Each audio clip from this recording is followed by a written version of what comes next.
Високите цени на горивата ги зголемуваат производствените и транспортните трошоци на компаниите.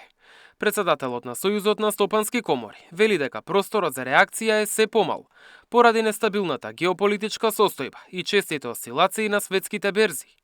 Според него, и покрај ваквите притисоци, компаниите досега успеале да избегнат поголеми поскапувања на прехранбените производи.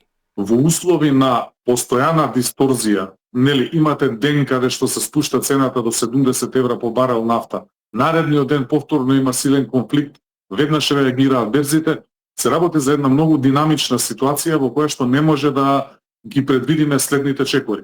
Така да потребно е константно тоа да се следи, буквално на дневна основа да се носат соодветни одлуки и реакции, за да се овозможи поголем простор за нормално функционирање на бизнисот. Верувајте, сите бизнисмени се под голем притисок, односно во вакви силни динамични потреси функционираат.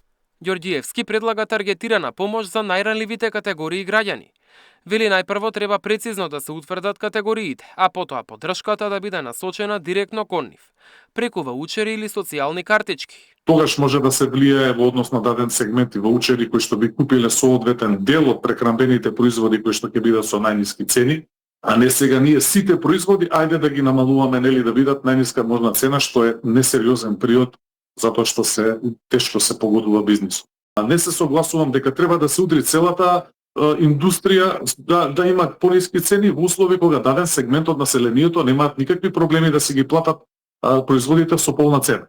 Во меѓувреме суровата нафта од типот Брент и денеска се тргува за над $90 по барел. Во понеделник ќе се прават анализи за движењето на цените во втората половина од месецов. Тогаш ќе се пресметува и дали ќе остане само сегашната мерка, односно намалена акциза за бензините од 1 денар и за дизелот од 2 денари, или ќе се оди на дополнително намалување.